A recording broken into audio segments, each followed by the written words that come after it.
just the little things. I'm telling you, we cleaned all those up during our bye week, and if we clean up those little things, look at that score right there. That's what happens.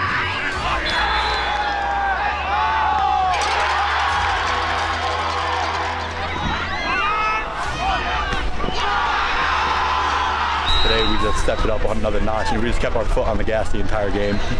And I think that's one of the main reasons why we just came out like a bat out of hell.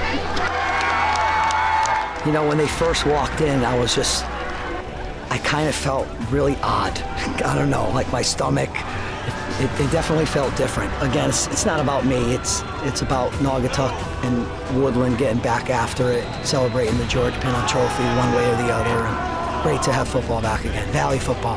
Cost here with Cam Edwards with not one, not two, not three, not four, but 5 touchdowns today. 5 touchdowns. How does it feel like? Feels good. We want to look to improve and get ready for McMahon next week. Hello, everybody, and welcome once again to the Meat Grinder, your weekly dose of high school football in Connecticut. And I'm your host, Sean Patrick Poley, and with me, as always, is Peter Perguaga. Pete, what's up? Nothing much, man. Just kind of getting lost in the math that is the playoff formula. Tell me about it. Take a look at this if you're watching this on the thing. I'm going to pull up my playoff.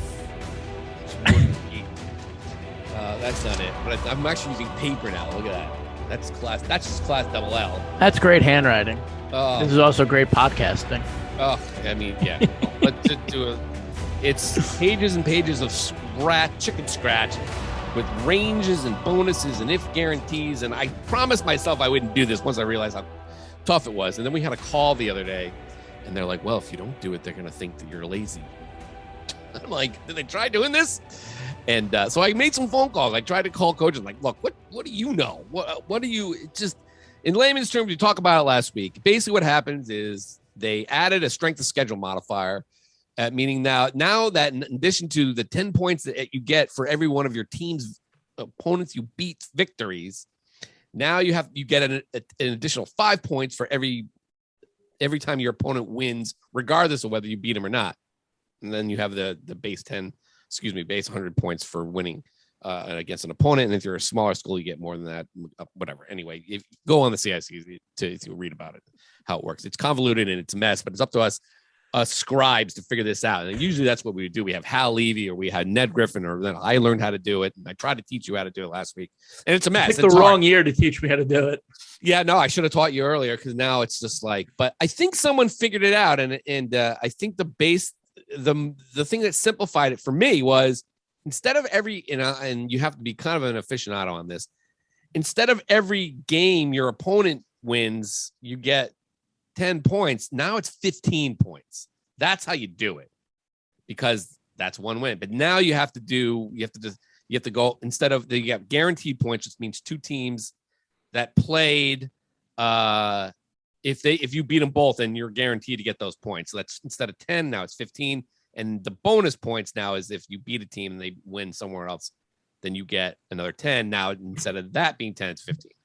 But the one you got to watch out for is the opponent that you didn't beat playing somewhere else. And then you have to add that. So that's another level to it. It's a pain in the rear end. I tried my best. Still haven't done it as of this recording, which is on Monday at 3:42 p.m.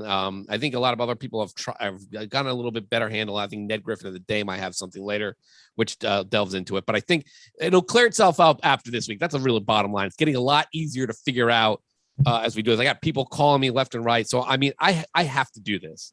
And as soon as we hang this podcast up, I will figure it out. But it was really interesting. Thank you for your service. Yeah. Yeah. I know. I'm just like, throwing myself down the pit of despair trying to figure this stuff out. But it's been kind of a crazy week. We both of you and me kind of spread our wings and drove all over the state. You 3 stops in the CCC country on Friday night, and me to the opposite ends of the state twice, to Stafford, and even further beyond that to Woodstock, where so far north became so far north. But let's talk about the game. We're a lot to talk about. Lots of playoff stuff. We're going to get to that in a second. But let's talk about the game we didn't go to, Pete. the biggest result probably, I think, of the weekend. Southington losing to Conard was, surprising, and it kind of shook up Class Double L a little bit, maybe adds another spot there. But the big one was Norwalk, the darling team of September, knocking off Wilton, the darling teams of October in the FCAC. Now it's November, and can we start calling Cam Edwards Mr. November? Or how about Mr. MVP? Let's call him that. He ran for 291 yards and 5 touchdowns and had a pickoff. It was 21-14 Wilton after a Parker Woodring TD. Now, he played great, too. He had 7 catches for 125 yards and a touchdown. So Parker Woodring catches a touchdown on Grant Masterson, puts Wilton up 21-14. And after that, it was all Norwalk. Well, I should say it was all Edwards. He scored the next 4 touchdowns, 18 yards to tie it, 21-21. And then he picks off a pass in the red zone, stopped the scoring drive, and the next play, 60 yards, touchdown. He had an 80-yard touchdown in there. My goodness. Good night, Wilton, by the way. Norwalk with a very, very faint shot in double L, and I would venture to say they're not going to get in. But Wilton had a very legit shot at getting in, and now they are on life support. And that is what Cam Edwards did on Friday night. I think Mr. MVP, Mr. Player of the Year has a nice ring to it. Yeah. Obviously, the season's not all said and done, but our editor, Sean Parker, slacked us. If you're hip, you have slack at your job. He slacked us. Cam had the pick, and then he took the next one for a touchdown, which I think gave Norwalk the lead. And he goes, this is his Heisman moment. And it really was. I mean, you have the numbers in front of you, but I mean, just an absolute ridiculous performance by a player, and that shouldn't surprise us. Like, I saw everyone on Twitter was like, oh, Cam Edwards. I'm like, if you've been reading Pete Paguaga this whole fall, you would have already known by week 3 that Cam Edwards was a electric player and a guy that you had to watch every single time he touched the ball. That said, everyone was like, oh, God, Cam Edwards. But, I mean, he's been doing this all year. The kid is – and he doesn't just score – touchdowns. Like, I mean, he's scored. You think he's got 24 touchdowns, but they're not 1-yard runs. They're not 2-yard catches. They're not, 3-yard, draw plays. Like, he scores from 20 yards out every touchdown. Yeah. I don't know what the exact numbers are, but it's crazy when you look at the box scores and you see these games where you look at his longest rushing yard, Ludlow 69, Ward 81, New Canaan 29, Bridgeport Central 25, Staples 44, Wilton 80. And then you're like, oh no, against Cheshire, his longest run was 12 yards. Yeah, but he also caught a 59-yard pass on 4th down to win the game. His longest catch against Ludlow was 36 yards, 41 against Ward, 58 against Darien. Put the ball in his hands. And he's going to do something special every single time. And there's nothing defenses can do. Yeah. And you can make the argument. You go, oh, he only had 10 carries for 18 yards against Darien. That's probably the best team in the state. Probably best defense. I mean, they're number 1. They're the double L favorites. Yep. And they have a great defense. But you know what? He might not have done it with his legs in that game, but he had 2 catches for 78 yards.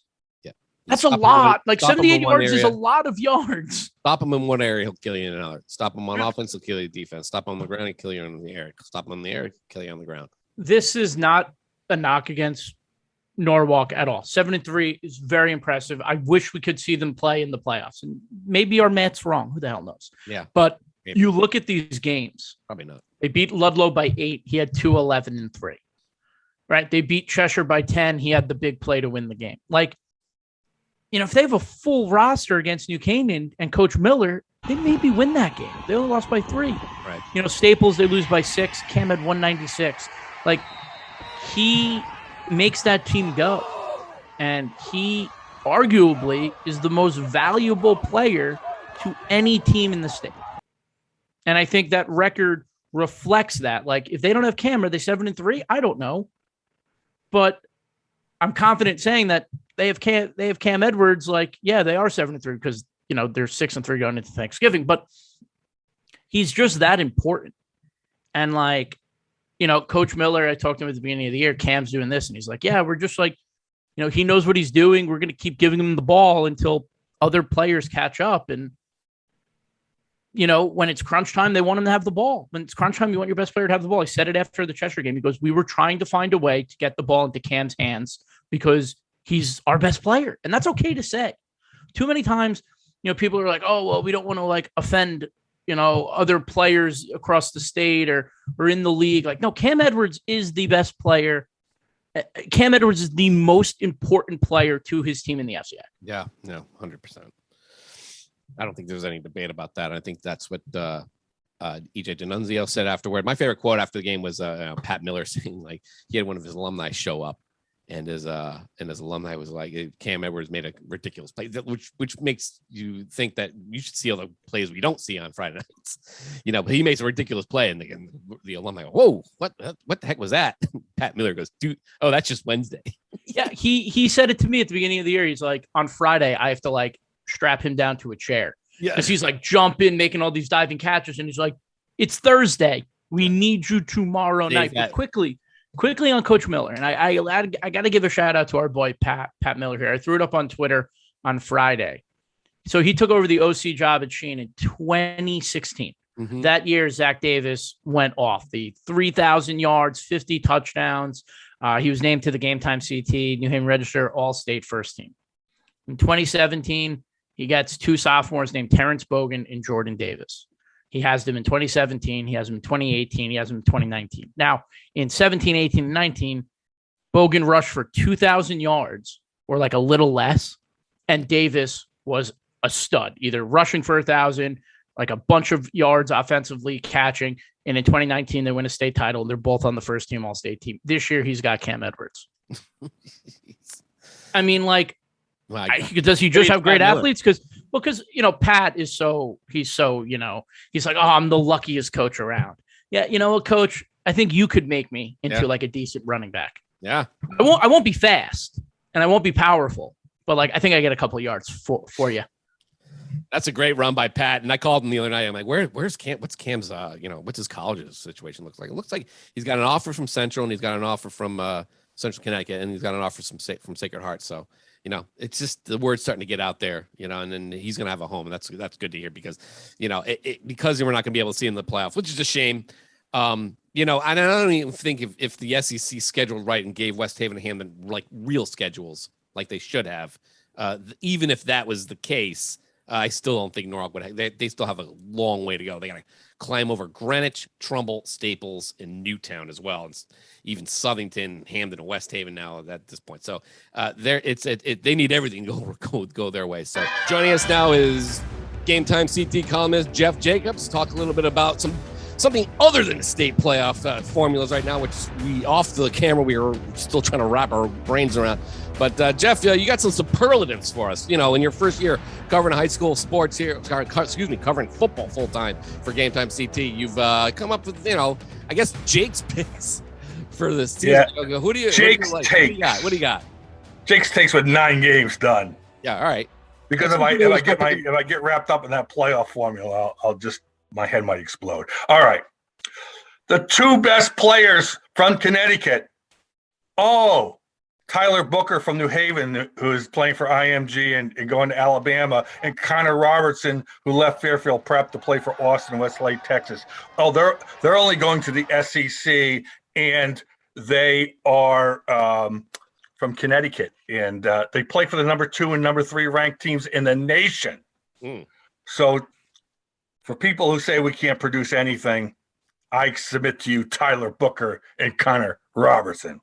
Now, as far as my defensive player of the year, he's only got 50-odd tackles, but he's got 12 sacks and 17 tackles for losses. David Ivanchuk of Darien, he is a menace. And if you got a quarterback, say a prayer for him before you play because he's going to be chasing you in the backfield all game. My all-around player of the year, yes, the Swiss Army knife, Corbin Smith of Trumbull. Really? 513 rushing yards, 889 receiving yards, I believe 12 touchdowns. So he's got in excess of 1,400 total yards, plus 5 interceptions. He is also the most exciting player and fun to watch in the CIAC. Really? So that's like about 2.5 Jake's takes there for Corbin. My favorite moment of the year, undoubtedly, St. Joseph halftime homecoming queen, Madigan Leifer, also one of the better lacrosse players and still alive as a soccer player for St. Joe's, was named the homecoming queen. And she came out with one of the Morrissey twins, who was named the homecoming king, with his big head cut out on a stick, carrying it up like this, as if he was some sort of Iranian prime minister. I think Maddie, being an athlete, had a certain sense of humor that maybe other homecoming queens that wear the tiara might not have had. So bully for her. My favorite day, definitely driving the bus from Killingly to Danbury with Quinnebog Valley and Coach Joe Azamelli, and they went to Danbury to play ATI. I learned a lot about the tech schools and their ambitions in life and who they are and what they're all about. Plus, it was just a hoot listening to him and his coach, assistant coach. My offensive player of the year. Now, I know you guys too well. You just want me to blurt out Cam Edwards. I know it. Cam Edwards, I've seen him play as much as anybody, and he's unbelievable. His golden shoes. Let's see here. He's got 1,484 yards rushing, 1,901 total yards, all-purpose yards, 24 touchdowns, and he plays against the toughest competition. So I know when you guys huddle in your secret room to pick the MVP of the year and everything, he's going to. I'm betting, now that betting's legal, that you're going to pick him. We certainly talked about him a lot. Go ahead. We definitely had that conversation. I am picking. I can't come up on the top of my head. I've been trying to define the two. So for now, I'm going to pick co-offensive players and co-MVPs for the league, because I don't want to step on the mighty powers of Official Game Time / New Haven Register, or whoever else who has the power, which is not me. A tie between Victor Rosa of Bristol Central, who's got numbers that are scary. He's got an excess of 2,300 yards rushing and 31 touchdowns, and he has 2,983 total yards, including passing. He's the best player in non-prep school Connecticut in the CIC. I will repeat, Victor Rosa is the best player. But what do we call it? CT Register, CT New Haven Register Player of the Year. There it is. Yeah. I'm calling that a co-winner so far, so you guys can get in your smoky room and decide. I just want to point out that since Sean Bowley has been selecting this team, obviously since 2013, I came aboard in 2018, I think, was my first year. We've only had primarily defensive players who have been Player of the Year. Like, we had Ben Mason, who played running back and fullback, yes. Godfrey from West Haven, but it was his defensive plays. So betting on an offensive player would be a big shift in Sean Bowley. That's all I'm saying. David Ivanchuk is my bronze medalist, okay? And now I can't decide who the gold for your purposes. I'm telling you the best player is Victor Rosa, but Cam Edwards, for what he did on the field and his opponent, so like that's got to be weighed out among minds much greater than mine. But I do have one final choice. My favorite player of the year, Ty Comiskey Darien. He is a joy to watch. He hits people. He hurts people, not injures them, hurts them, and they get up. He is just, it's like, he's like, you can't depend on any stocks anymore. But he was like IBM back in the old days, man. He is Mr. Dependability, but he's Mr. Punishment too, the beast. And when he breaks him, he's hard to catch. So, and I like saying his name, Ty Comiskey. It's a good name. You got to get used to it, though, because you're going to probably be spell. riding it a lot in lacrosse. Right. I've misspelled a lot of names in my time, and I think I've probably misspelled that one. So those are my superlatives. And if you have any questions, I'll be more than happy to answer them. I like that list. I don't think any of those players don't belong anywhere. The only argument I'd have against Victor and Cam is obviously the competition they play against. Right. But I've seen Victor twice this year. Every time the ball's in his hands, like, you think something's going to happen, and usually more times than not, it does. Yep. Great player. I've seen him. I have not seen Cam Edwards, and I feel really bad about that. I think you should go to all I got left go to the Santesta Bowl. Yeah. Underrated defensive player, Sean. I heard a lot of great things. I mean, I've seen him on video plenty of times. But what he did against Wilton, as we discussed, is ridiculous. That was one of those all-time, they could have packed it in and said, all right, well, Ole.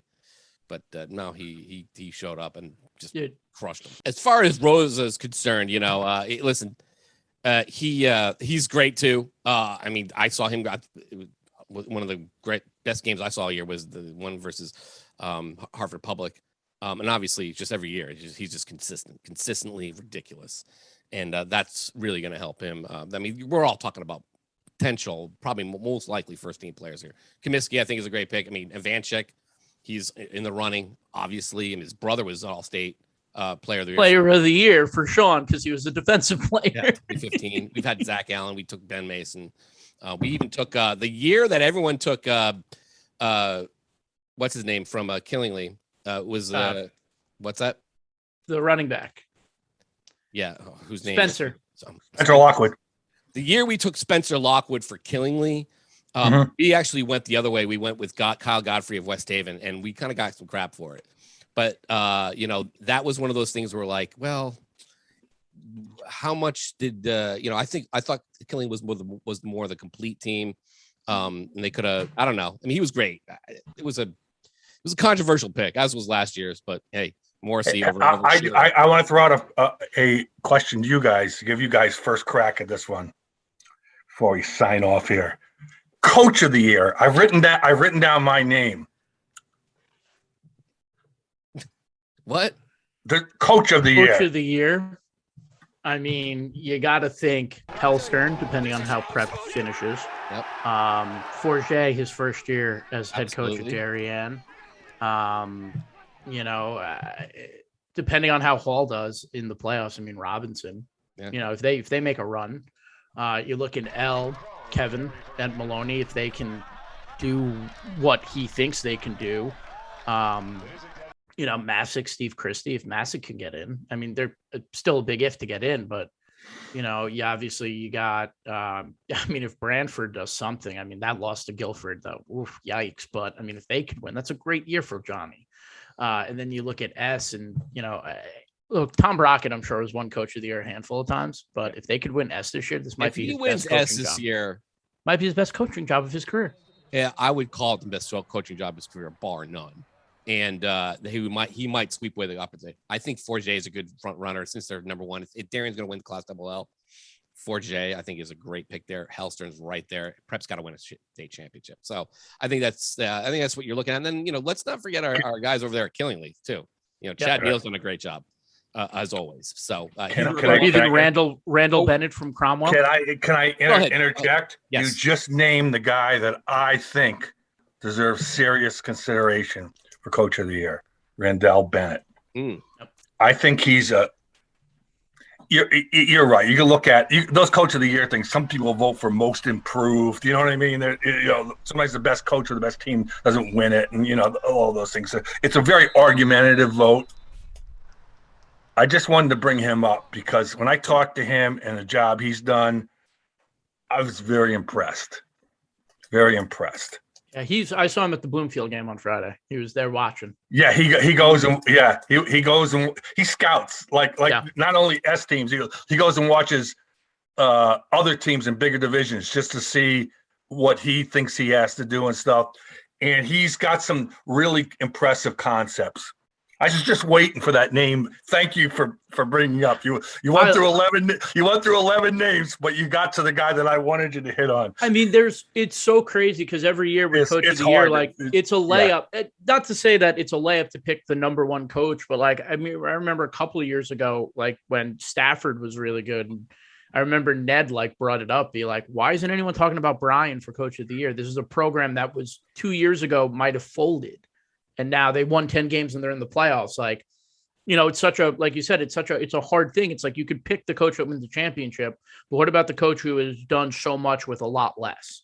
A lot of coaches frankly, I don't want to sound, like false platitudes here, but a lot of coaches have done a good job this year coming off COVID, getting it organized and stuff. Frankly, I thought it was going to be a bigger mess than it was, coming in. It certainly was going that way.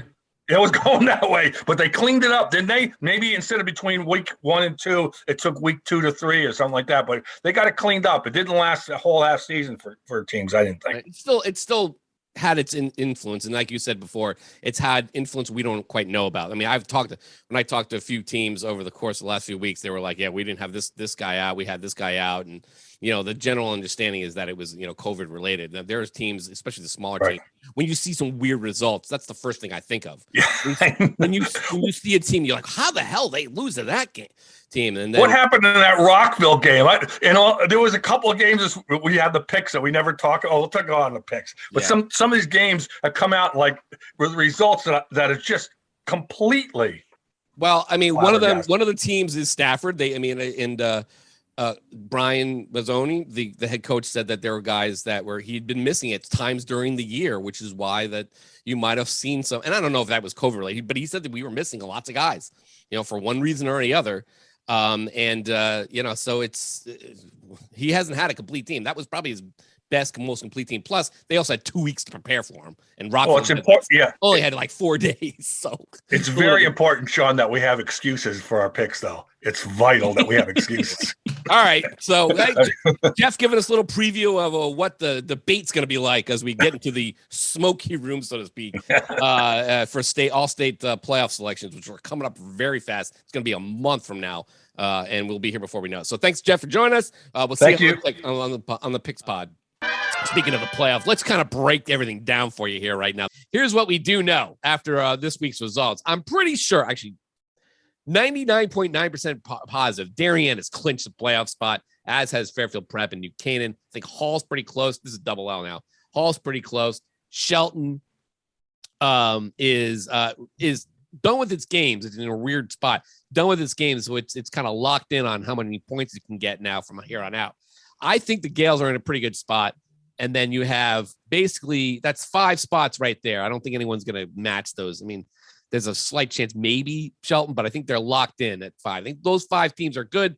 And I think after that, you go West Haven, Hamden, and Southington are in the next 3 spots. But those 3 spots, I think, are up for grabs in Class Double L.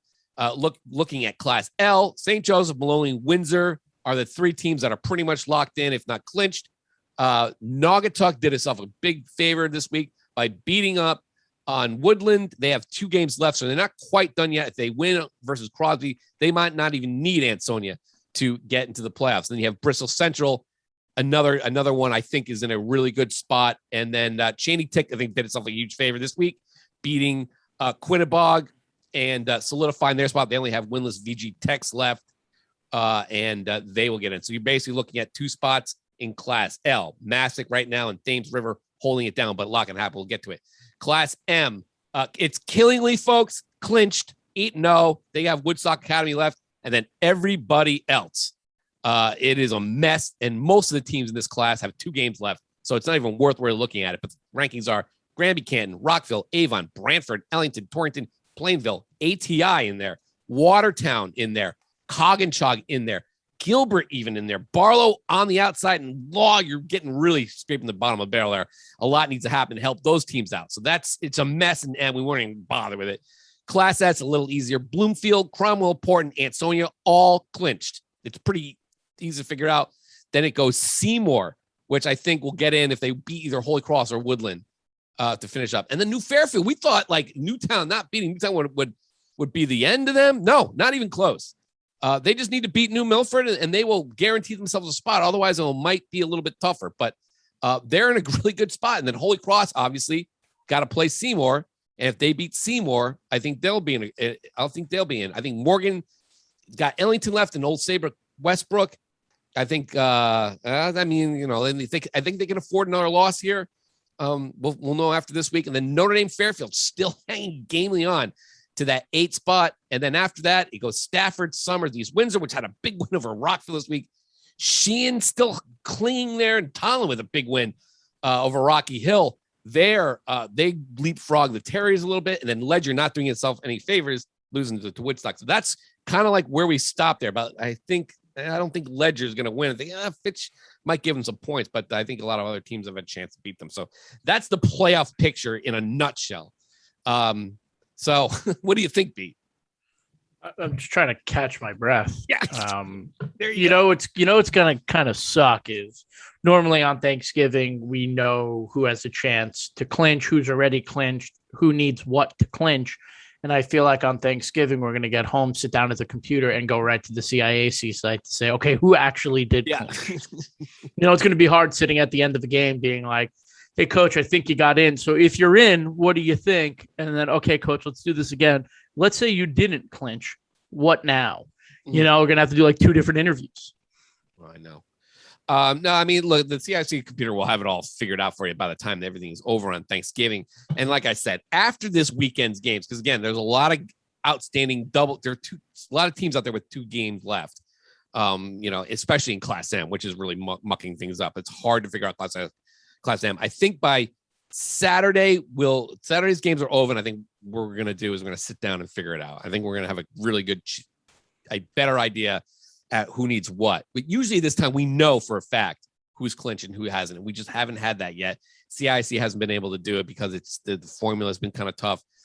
Ned, Griffin, and I, who are usually do it for our respective organizations, we've been stumbled by the math as well. It's really tough. So that is our playoff picture, Pete. And, it's a little bit more, it's a little bit simpler than I would actually like it, but that's kind of like what we need to do. We need to keep things simple here. So simple, the better. Journalists are not good at math. No, by definition, no. No, we're not. But it was a great week. It was a weird week for us. We were kind of all over the place, Pete. And, we sensed that the playoff is coming up, and it was time to kind of stretch our wings a little bit, or our legs, and get out there and see some of the teams we haven't seen yet. You had a wild Friday night jumping all over the place in the CCC. Where were the games you hit, and what did you learn, Pete? My car gets great gas mileage. I started in Plainville, so I got to see Coach Shea and the Blue Devils. They were playing host to Bristol Central and Victor Rosa. Victor Rosa was really good. Not the first time I've seen him, but man, he just gets better and better every time I watch him play. And, Plainville is in that Class S, chance to make the playoffs. So I wanted to see them. Didn't really get to see a lot. They got shut out. But, Coach Shea is a great coach. He's won before he wins. They got into the playoffs 2 years ago. I think this is a pretty strong team coming out of the CCC if they can get into the Class M playoffs. They're coming from the CCC where they've played some really good opponents that I think they could, I wouldn't bet against them. I just unfortunately saw them against Bristol Central. Yeah. Then I drove up to Bloomfield. Our first staff look at the Warhawks this year. Yeah, they are. They're good.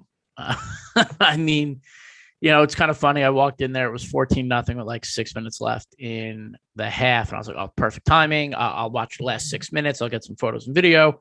And then I will, go. And they scored 3 touchdowns in 6 minutes. They got some really, really good players. Cornelis Patrick, I believe, is how you pronounce his name. Coneulius. It's not Cornelius. There's no R.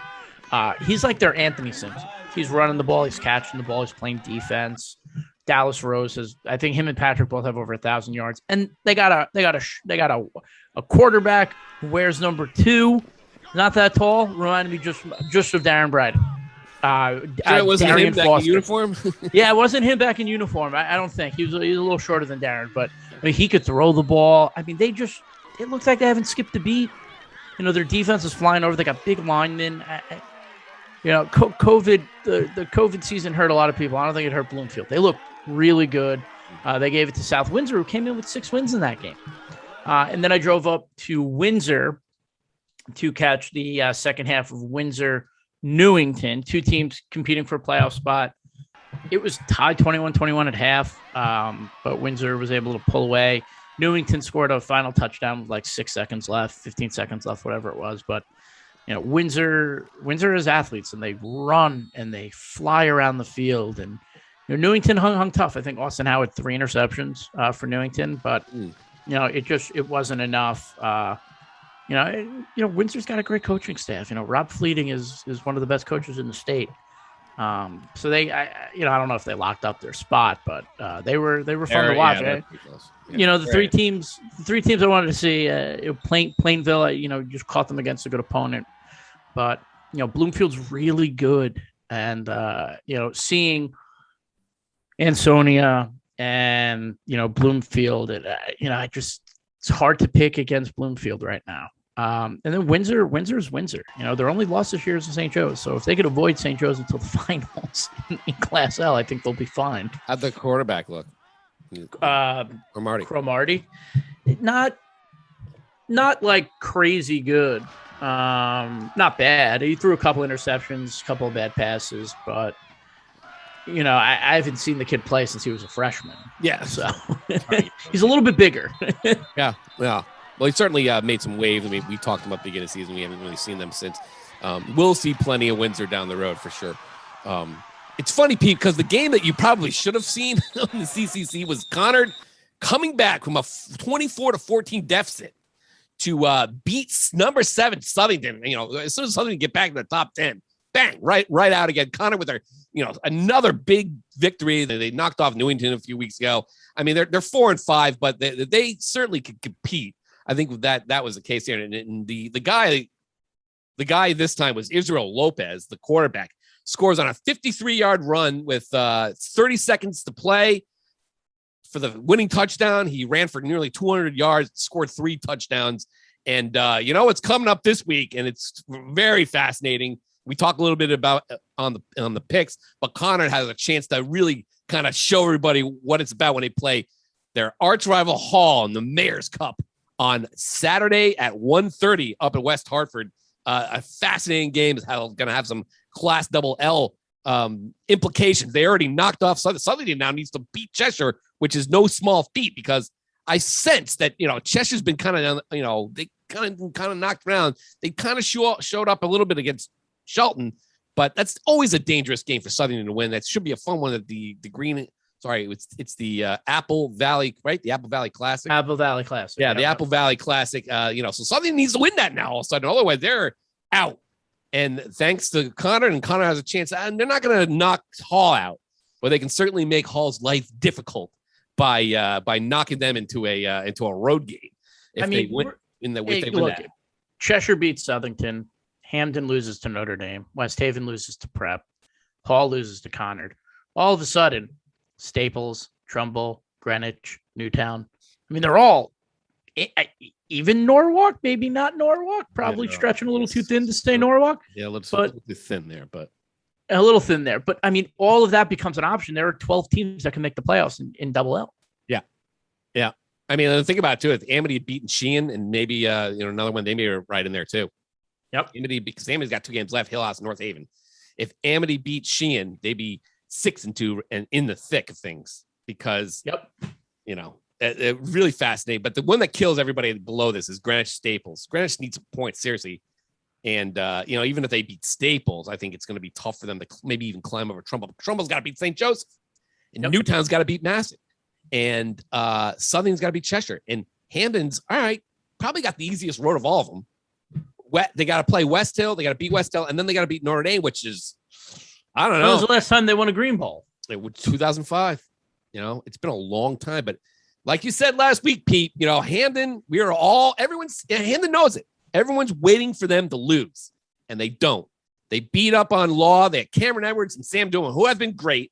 Let's be honest here. They have had a great season. They're a big part of Hamden making life miserable for Class LLA here. Those two guys, they combined for 376 yards and 3 touchdowns in a 35-0 wipeout of Law. They're going to beat West Hill. Let's be honest. And then it comes down to the Green Bowl. If Hamden can beat Notre Dame West Haven for the first time since 2005, they will get into the Class LL playoffs. And then you have, moving up a little bit, West Haven playing Fairfield Prep. And Prep already has its road laid out for them. But now they can clinch a home game if they beat West Haven on Thanksgiving Eve. That game is being played at night now. It's at West Haven, right? Yes, it's at West Haven at Ken Strong Stadium on Friday night. So if West Haven wins that game, they're going to be in it. If not, they're going to be out, as far as I can tell. If not out, it's going to be rocky for West Haven to get in, but Hamden has no such, West Haven maybe have a little wiggle room, and has 0 because they need to win that game. So Class L, very interesting, but of course, as we all know, Darien is the team, and that's they are the team. But I love the way Fairfield Prep's playing. Xavier showed up against them. I gotta admit, Xavier kind of showed up. It was close. Yeah, they did. Well, when Jesus is on the line and everything. My mom will hate me if she hears that, but I just am in love with the way that they play, and I think if we could get Prep and Darien in the finals, that'd be awesome. But I mean, the way we're looking at it now, and it's not going to end this way because Darien and New Canaan are playing on Thanksgiving. But I mean, could you imagine if we get Darien, New Canaan on Thanksgiving, and then let's say Darien wins, and all of a sudden New Canaan's going to Darien in week 1 or round in the quarterfinals, or vice versa? If New Canaan wins and they meet in the semis, that would suck. Yeah. Well, because then at that point, everything not thrown out the window, but we've seen rematches before for, let's be honest here. The semifinals and Thanksgiving are what, 10 days apart? Yeah. You don't have a lot of time to change, what you're doing and stuff like that. So it's really interesting. Very close to the vest in that game, I guarantee you, especially with New Canaan pretty much as for to being. It's just a matter of seeding now. I mean, you want to win. Obviously, they're going to try and win. They're not going to try and lose or anything. But you might not see it. Look, it wouldn't be the end of the world. Let's put it that. Yeah, it's a completely different level. But like Maloney and Platt 3 years ago met on Thanksgiving. Platt brings out this single wing offense in the second half, completely takes Maloney, catches Maloney off guard, and Platt dominates the second half, wins the game, gets into the playoffs, and then 9 days later they met in the semifinals. And you talk to Jason Brew, and he's like, we showed them everything that day because we had to win to get in, and now we have them again. And Maloney beat them. Yeah, they already know. Are you going to bring the single wing out? Well, we're ready for it this time. Which is why I hate rematches. Unless you have to play them in the final. I can't stand it. It's a quarterfinal rematches shouldn't happen. I hate it. And that's a big problem. Moving over to Class L. I saw some interesting games, Pete, in Class L. And then the first one was the one I couldn't believe it. The game I saw on Friday night was Naugatuck needing to beat Woodland. And it was for the George Pinho Trophy, which I remember it hasn't been played for since I think 2017. It's been 4 years. And because of the way the NVL set up, they don't play Naugatuck regularly anymore. Woodland moved out of that division. They're in the Ansonia division now. And it was their first game in 3 years. That includes the COVID year. And I forgot, Pete, it was Chris Anderson facing his old buddies from Wilton again. It was a weird situation. And I kind of I saw our buddy, our old friend Kyle Brennan there. And I see Kyle. And I staked out. He took a nice picture of me staked out right behind Chris Anderson as he waited for Woodland to show up and get on the field. But don't forget Chris Moffo, the assistant coach for Naugatuck for Anderson. He was Woodland's last coach, so everyone forgets that. So you have 2 former Woodland coaches, one who's responsible for the 2 state championships on the sidelines there, and I had a nice shot of him waiting for Woodland to kind of walk out on the field, and he said it was weird. When they first walked in, I kind of felt really odd. I don't know, like my stomach. It definitely felt different. Again, it's not about me. It's about Naugatuck and Woodland getting back after it, celebrating the George Pinho Trophy one way or the other, and great to have football back again. Valley football. Like Chris said, we have a job to do. The motions have got to get out. got to be put aside. We got a job to do. We have a responsibility to our kids here at Naugatuck to coach them up and get them in the best possible position to win games. And Mikey Diedelbaum had a great game for them. And Woodland took it to him a little bit defensively, only allowed 13 points. Diedelbaum scored a few touchdowns. They pulled away late. The fog. Let's talk about the fog on Friday night. Was I didn't have any. You didn't have any fog? I didn't have any fog. I'm seeing everyone on Twitter. Oh, fog ball. Oh, this. I'm like, I got nothing. Yeah. It was wild in Naugatuck in the Valley. It was a eerie situation there. Everyone was draped and just fogging. The kids in the Woodland side were throwing up baby powder and making it even worse. There's baby powder floating all over the place. But the great thing about that was just everyone after the game. It was really nice. Chris Anderson, after Tony Pino, George's brother, gave the trophy out to Naugatuck. Chris Anderson stopped everything. Stop the music. I have something to say here. Yeah, let's get to these hits. Here.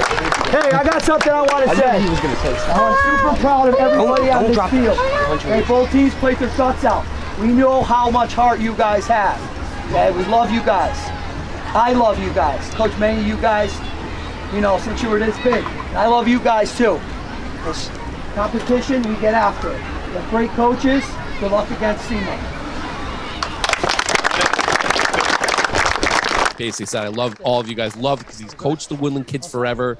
And he shouted out Coach Leda, who, that's a tough spot for Coach Leda to be in, even though he's been a Beacon Falls resident for the last 20 years. I mean, that's all they knew there. And thank Woodland for the sportsmanship. And that's just what football all about. Chris Anderson, Pete, was great. He was he wanted to give everyone a hug. He wanted to hug Kyle. He wanted to hug me. He's like coming up to me. He's gonna, hey, how's it going? I'm like, hey, man, how you doing?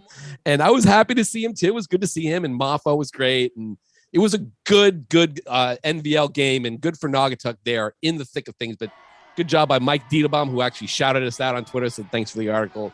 Thanks for showing up. So anything we can do there, Mike, you just keep winning. You'll get a lot more of those. But good job by Naugatuck. They are right in the thick of things in Class L here. And we'll see, right? Basically, Class L. It's just the whole, L has been wait and see all year, right? We're waiting for the shoes to drop on the tech schools. And, we got Chinu's probably going to get in. Thames is Quinnebah. They have ATI and Quinnebah.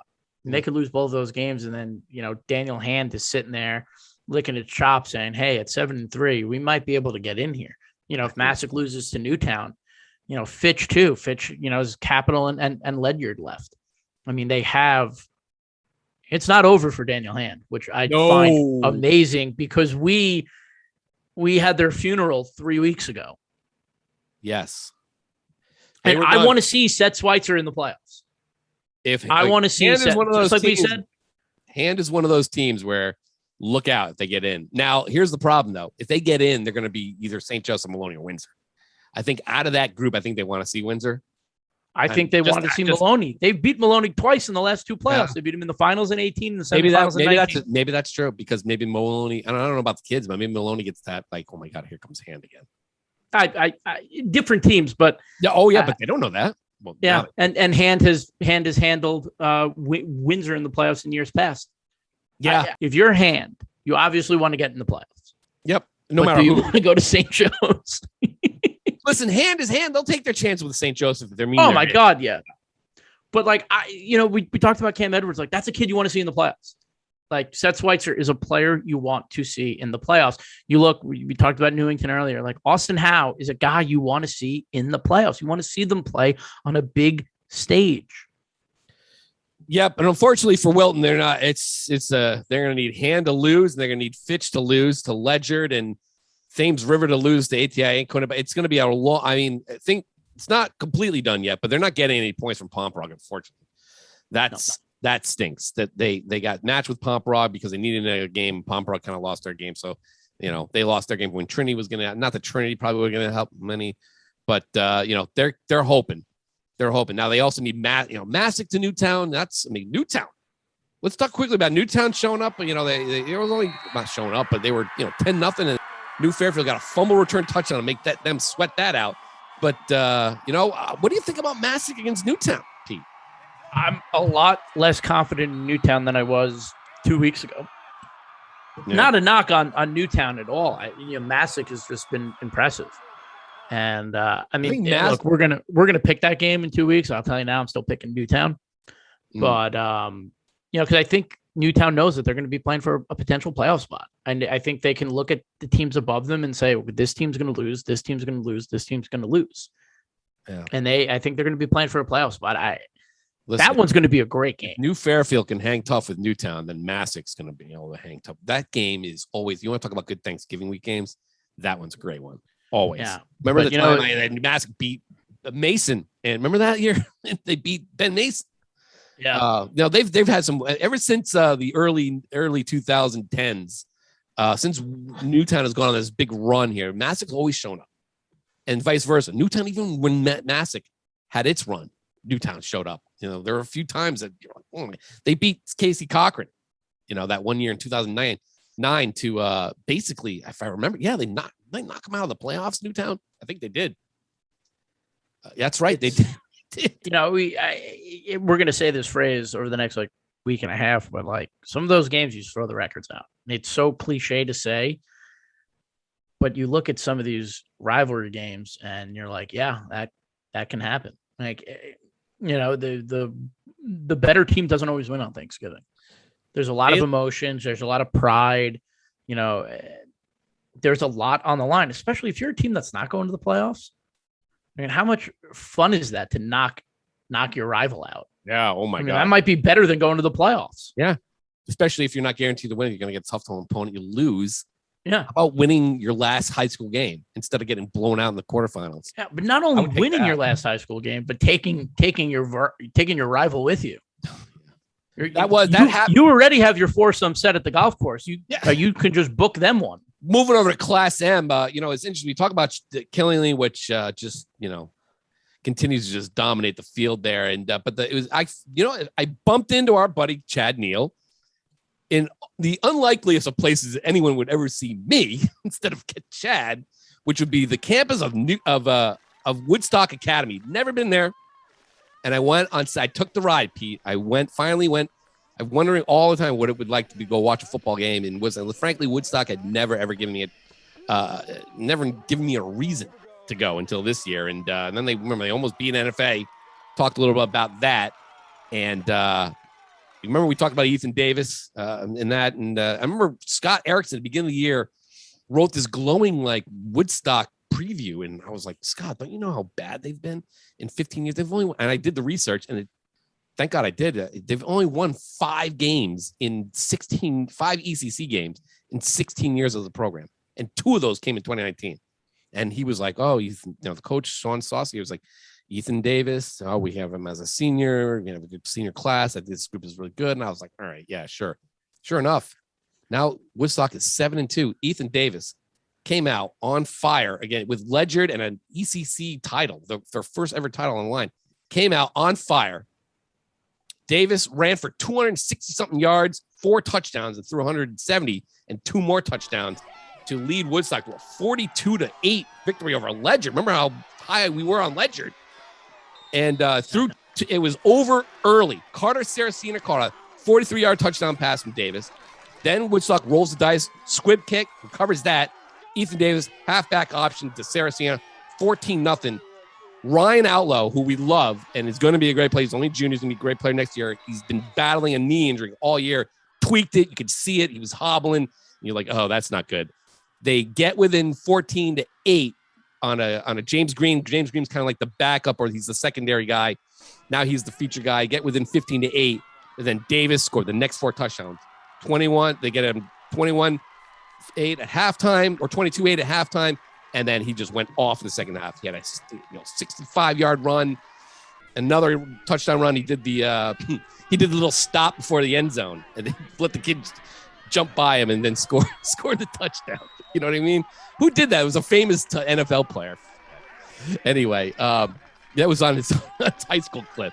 Anyway, so Woodstock, just a great victory. I mean, finally, Woodstock, after all these years of futility, finally winning a title. Now, the reason why I mentioned Chad Neal is because they're playing Killingly on Thanksgiving. And I think they played in 2017 and they got smoked.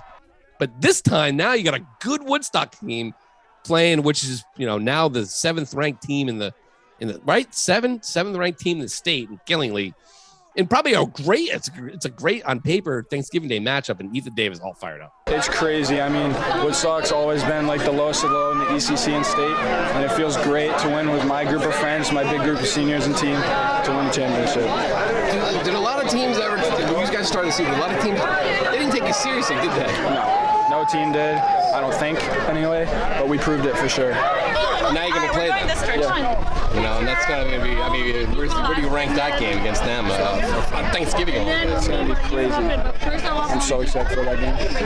Who do you know on that team? Are you really good friends with anybody still? Or? Grew up with Jack Sharp, Shane Ledoux, Ben Jacks, like Terrence, Allen, Noah Colangelo, all those kids. So everyone. I grew up with all those kids, yeah. So it's going to be a fun 2 weeks to build up. It's going to be fun. I said this on the Pick 'em Pod. I picked Woodstock. A lot of you didn't. I did, because Cinderella, I said, gets another week, and they're not pumpkins yet, but the Killingly matchup is going to be really hard. Yeah, but for Killingly, you look at who Killingly's played this year. Like, anytime they play NFA, it's a tough test because NFA is a double L school, and Killingly, I believe. Correct me if I'm wrong. They're an S school, but they're up for the success modifier. Correct. So anytime an S plays double L, that's tough. But I think this might be one of maybe their second hardest game of the year. And that's, if you're Killingly, you beat NFA, and then you beat Woodstock going into the playoffs, your 2 toughest games heading into the playoffs. M might be a cakewalk for them. Killingly smoked NFA. It was just domination. Jack Sharp, Soren Reef. Just these guys they're on a mission. We don't talk about Jack Sharp enough. Just quickly. Well, when you're playing, you're crushing everybody 35-0 in the first quarter, which is, happens all these games. It's hard to, really kind of talk. NFA, they just crushed them. And the funny thing, Ethan Davis knows every single guy, is friends with every single guy in Killing. That's the thing I came away with. And I'm like, really? What did you come to Woodstock for? And he said it was a better fit for him. So I don't know what that means. Maybe academically, maybe he was like, you know what, I'm gonna go play for them. But no, you go to Woodstock, you could be a centaur. Yeah. That's pretty I don't know. cool. Maybe there's a quarterback situation there. Killingly didn't like. They don't use a quarterback at Killingly. I don't know. Anyway. There's nothing wrong with that. There's nothing wrong with not using a quarterback, but no. Listen. There are not many more interesting games than that game on Thanksgiving. Now, Killingly might wipe the floor with them, and in fact, I think they will. Yeah, but it's a pumpkin game. Yeah, but you know what? Sean Saucier, the Woodstock coach, a teammate of Chad Neal on Putnam, 1993, which went to the state championship game and lost to Trinity Catholic. So those guys know each other. He's the former Hyde. Yeah, he's the former Hyde school coach, and came over to Woodstock, and he said, "That's a far drive." Yeah. From Hyde to Woodstock. No. Different Hyde school, Woodstock. Oh, I thought you meant the Hyde school in New Haven. No. So here's Saucier talking about his, what people made of him and what this championship means. How satisfying is it? It's unbelievable. It's like I can't even comprehend it right now. We just won the division title. And there's literally people who laughed at me when I took the job. So it's satisfying. Where'd you come from?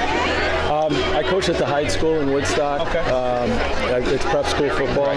So I did that for 13 years before I took the job at Woodstock. Okay. But you're from Putnam, right? I am from Putnam. Oh. You played with Chad. Yeah, Chad and I played on the same offensive line together. So there you go. You were an offensive lineman? I was a center and D-end. Yep. And Chad was the tackle. Chad being a tackle.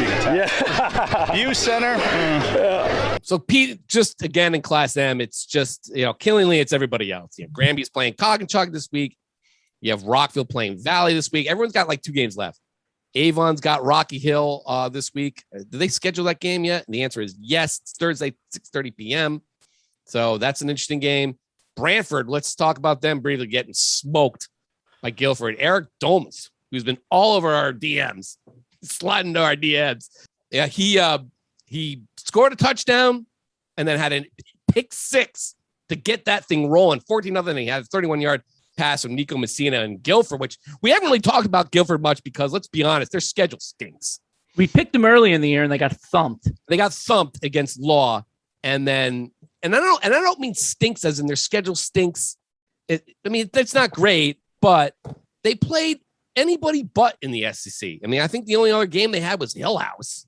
Bassett's like in the SEC, but I don't even consider him part of the SEC. Now they're finally playing like their old ham and acid rivals. And, and that was impressive. They got Guilford 31-0 over the Hornets, knocking them back into the pack here. And Guilford's got East Haven, and they got Hand left. And what's their situation in the playoffs? Well, unfortunately, they're not getting a lot of points. If you look at it quick, they're way, way down there in the Class L standing. So it's pretty grim. You need a lot to happen there, but just basically, if Newington's ahead of you in the standings, you're in big trouble. But anyway, good job by Guilford, and now it's just a mess in Class F, just a mess. Pete. I don't know who's. It's almost not even worth discussing. I just I keep going back to Brantford, and they keep breaking my heart. Yeah. Well, check the picks podcast. Pete really thinks of Brantford. they just break my heart, man. Yeah. I keep going back. Ellington's in there. They got Morgan and Rockville left. Torrington's in there. Woolkid and Watertown. Plainville, Farmington. ATI is back in it. They've got a few games left here. Jeez.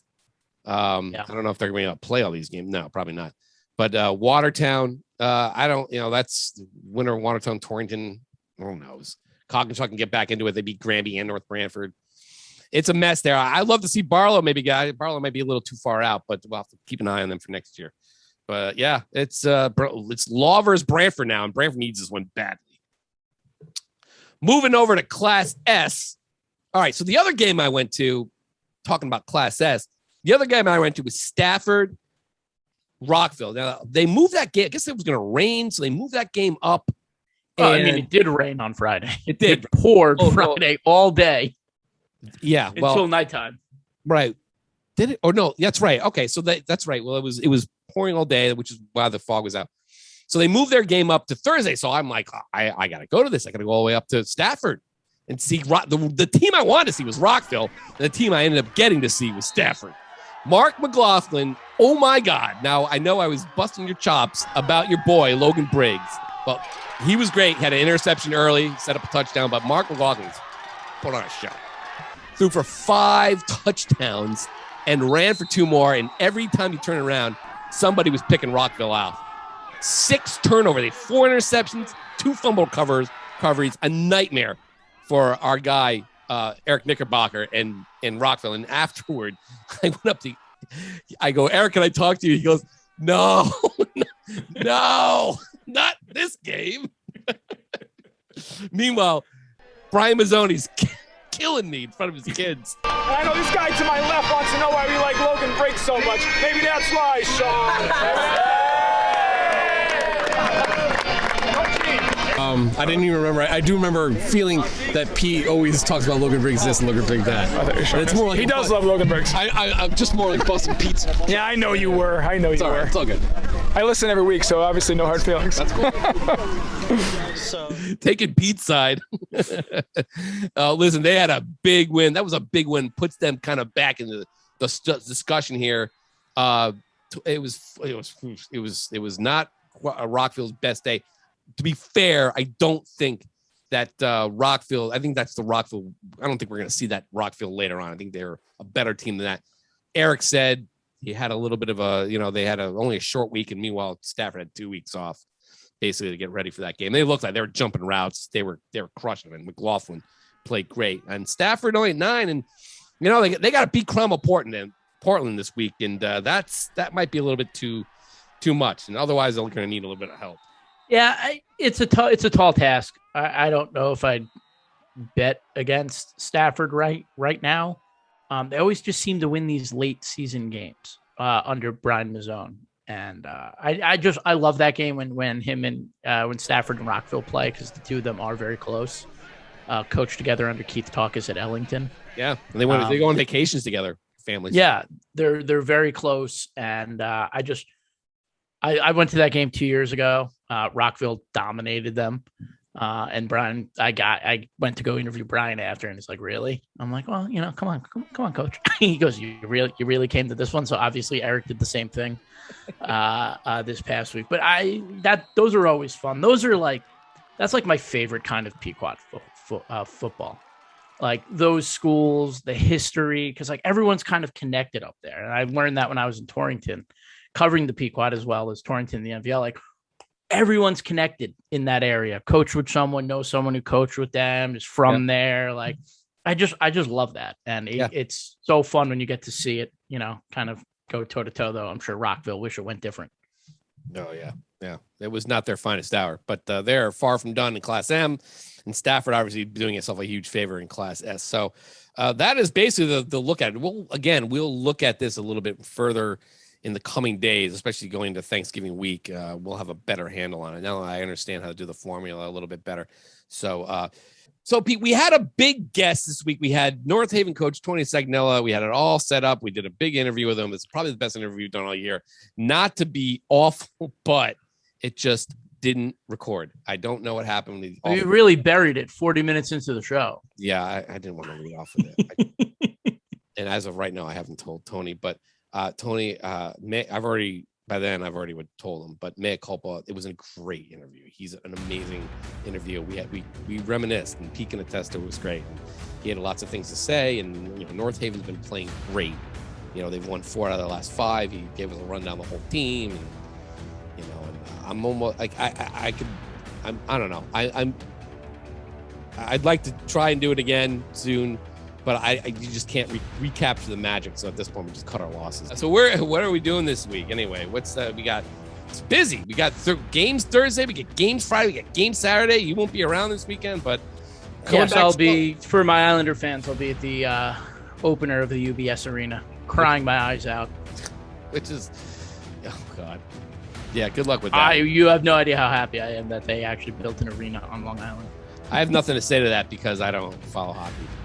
But so it'll be a busy week for the rest of us. I mean, we have. Well, I'm doing all the Thanksgiving capsules, man. Those are hard. We got like 70 Thanksgiving games. Yeah, keep an eye on that for this week. We got lots to do, lots to figure out. We got the playoffs to figure out.